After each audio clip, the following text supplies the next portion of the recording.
Hey guys, in this video I will talk about reading data from IConfiguration. There are various ways to do so I will demonstrate these ways and explain to you how to choose the option that best fits your needs. Before we start, it is important to know that IConfiguration is no more than an interface. If for some reason you would want to create your own implementation for this interface, there is nothing stopping you from doing so. There are also various out-of-the-box implementations of IConfiguration. Two well-known providers are settings files and environment variables. But there are also other providers like the provider for Azure Key Vault and command line arguments. In this video, I will work with settings files to demonstrate how to read data from IConfiguration. Let's get started with the creation of our project. I will create an ASP.NET Core web application because it allows me to use dependency injection by default. And I will name this project Configuration Reader.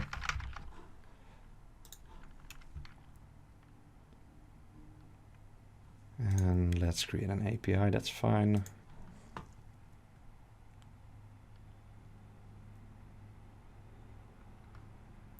Now what I want to do is create application settings for a Telegram API for which I will create a client in a later video. So I will create a section that I will name Telegram API settings, and that will contain a base URL. And the base URL is https://api.telegram.org/bot, and then we will need to provide an access token. So I will add this, and there we have the base URL. It will also contain some endpoints. So let's create another property that we will name endpoints. And we will add a single endpoint named sendMessage. And the actual endpoint is also sendMessage. Now what I want to do is create classes to which we can bind this part of the settings. So let's start with the creation of the Telegram API settings.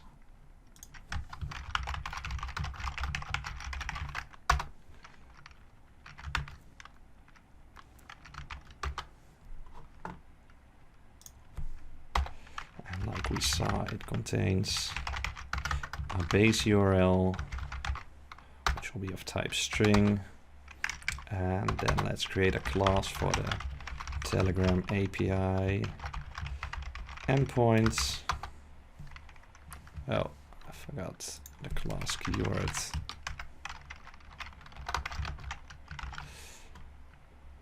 And let's see, that contains again a property of type string, and we name that sendMessage. Keep in mind that it's important to keep the name of the property identical to what is configured in the app settings. So here we have the name sendMessage. So we need to make sure that that matches with the property name of the class. Same thing goes for this property, which is of type Telegram API endpoints. And we name this endpoints in our app settings. Okay, so now we have the settings class for Telegram, but I will also want to create a class for the root app settings. And I will just name that application settings. This will have a single property of type Telegram API settings.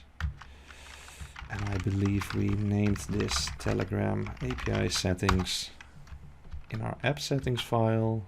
Let's check to be sure. Yes, we did. Okay, so now we have the classes required to bind the app settings to our class. Next thing we want to do is register the dependencies that we will need for reading the app settings, the IConfiguration. So the first thing we will call is the configure method, for which we need to provide the type, and that is the type for the settings, so in our case application settings, and as input it takes an instance of IConfiguration, and there already exists a property for IConfiguration which is named configuration. The next thing we want to do is register dependencies, so we can inject IOptions, IOptionsSnapshot and IOptionsMonitor, which are all used to read data from IConfiguration. So we will call the method add options. Again, we will provide the type of our settings, so application settings. And these are all the dependencies we need to register. Now let's create a controller. And I will call this app settings controller.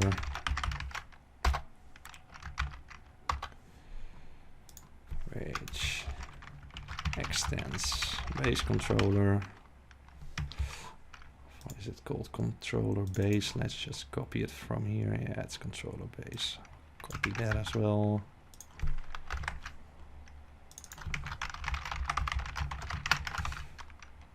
Okay.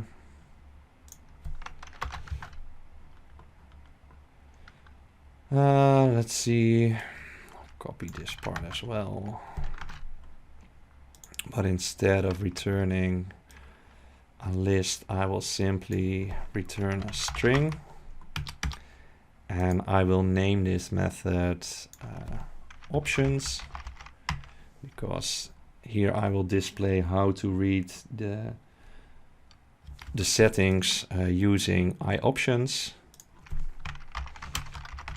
I'll name this options so it listens to that endpoint. And now let's create a constructor so we can inject the interface that we need.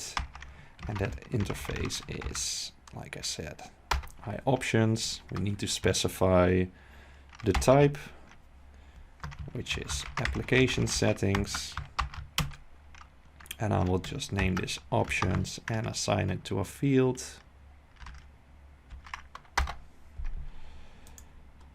Okay, now let's start with the implementation of this action method. So what we want to do is read data from options. So let's name this application settings and then call options, which has a property named value, and value will contain the application settings. And what we then want to do is return application settings dot Telegram API settings. Let's simply return the base URL. Okay. Let's run the API.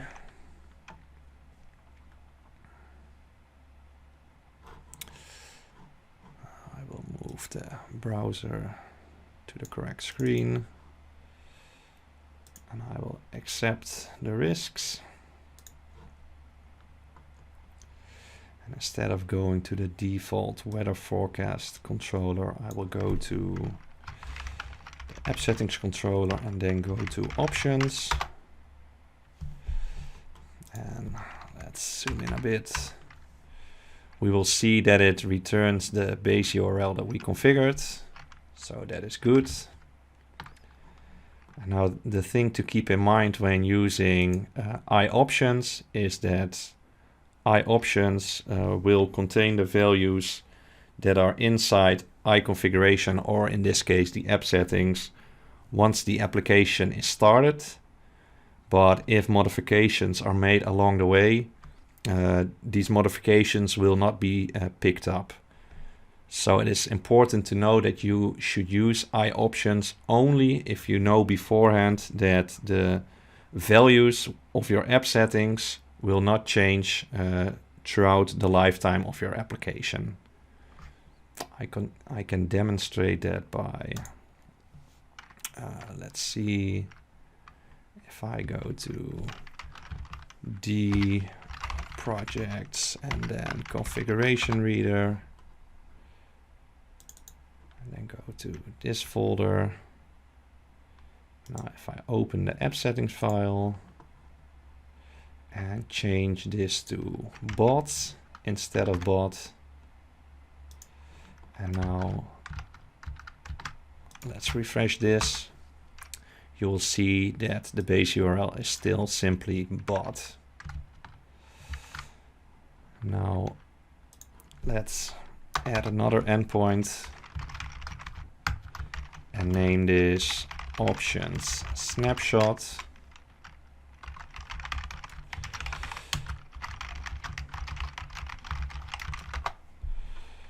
And this will be pretty much the same, but I need to inject the IOptionsSnapshot interface.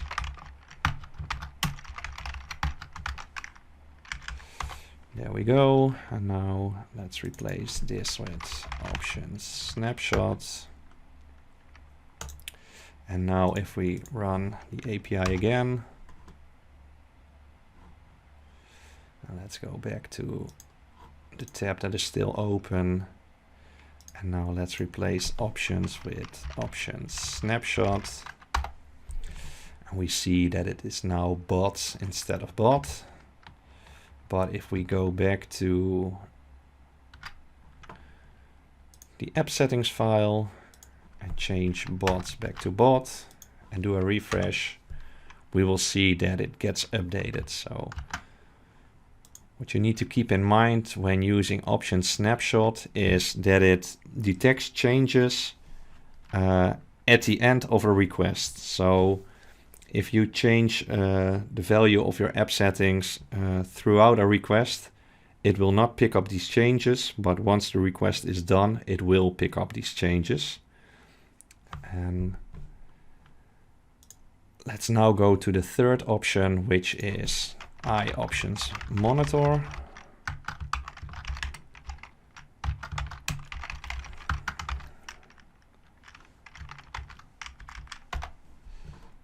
Let's again copy this,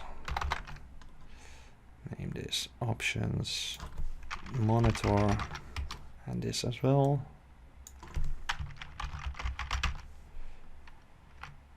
And here we need to replace IOptionsSnapshot with monitor and then call current value. And let's run the API again.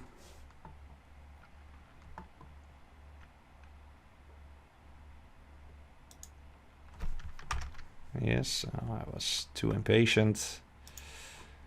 And let's see, what was the latest version was bot. So if we refresh this, it should be the same. Now if we change it, oh sorry, we are still looking at IOptionsSnapshot instead of IOptionsMonitor, but the result is the same. Now if we change this to bots and refresh, we will see that the value gets updated.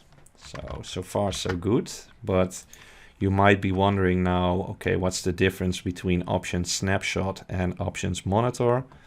Well, the difference between the two is that when you use IOptionsMonitor, changes that are made during a request will be picked up. So at the start of the request, the value that we just saw can be bots. And if we change it while the request is still in progress, then the updated value will show as well. And we can demonstrate that. Let's first do that for the IOptionsSnapshot to see that the value does not get changed during the request. So I will change this signature to an async method.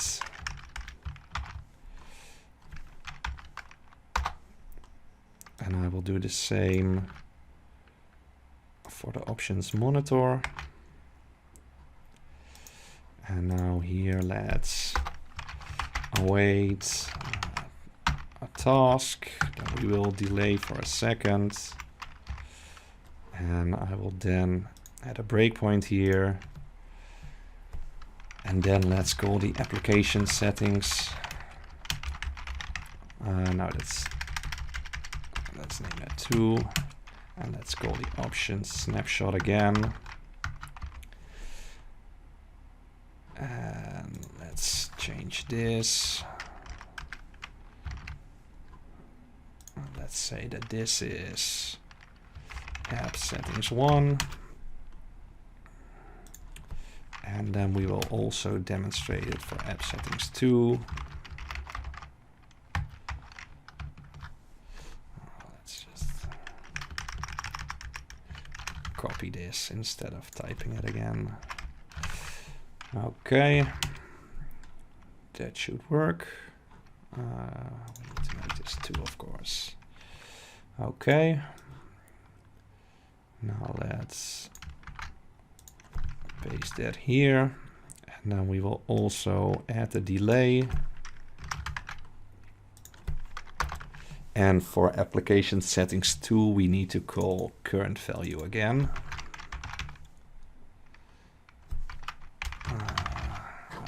And the variable name is incorrect.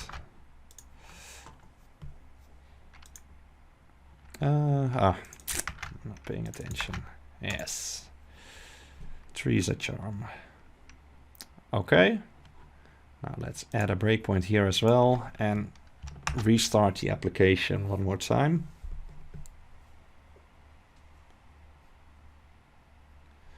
Let's be a bit more patient this time.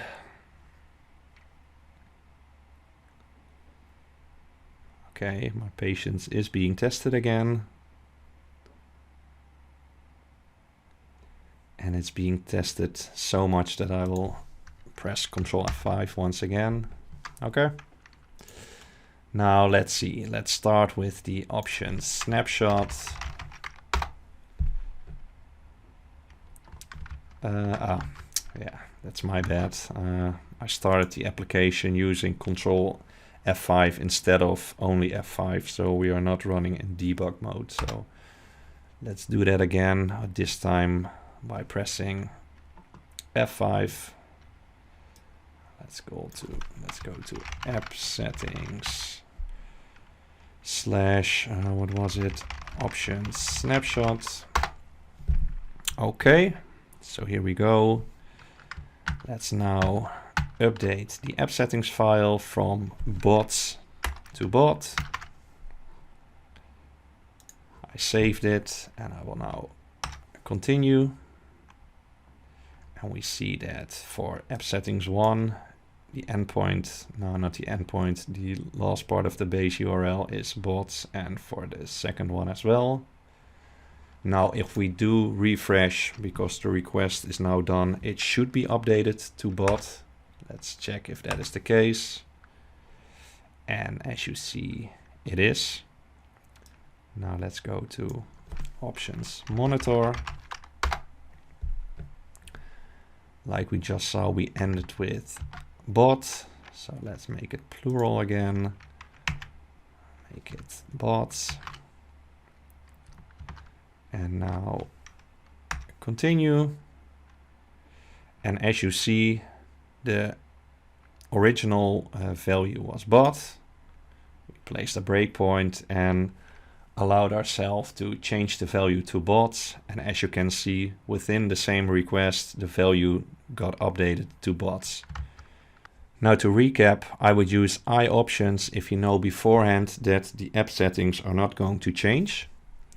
I would use IOptionsSnapshot if you know that the values of your app settings may change, but you do not want them to change during a request. And I would use IOptionsMonitor if you know that your app settings may change and you want these changes to be picked up immediately. Now, one final thing I want to show is a construction that I often use to make the usage of whatever option you use a bit more friendly. So let's create a wrapper that I will name Application Settings Provider. And I will create a constructor for that. And now let's say that we want to use IOptions for this. So I will inject that through the constructor.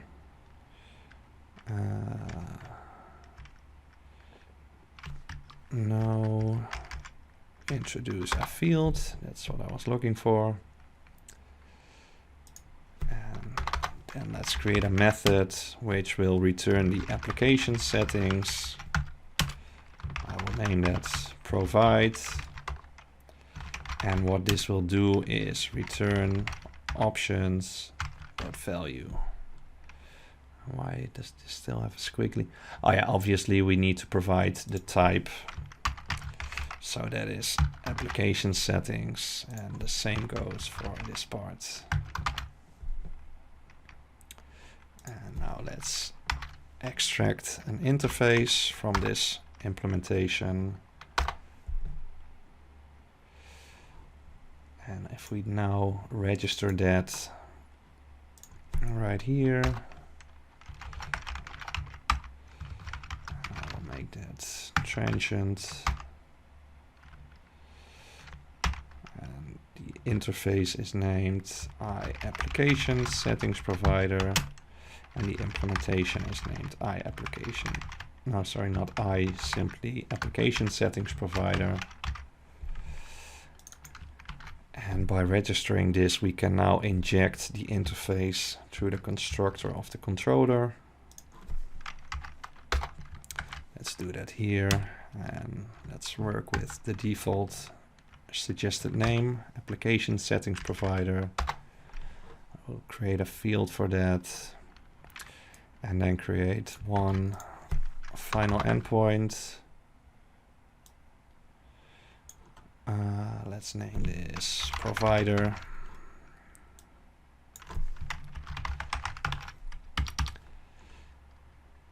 And now we can, instead of using one of these three with the generic type that we need to provide, and then the dot value or the dot current value, in my opinion, the new implementation is a bit more user-friendly. We can simply call the did we name it settings provider, or application settings provider without an underscore?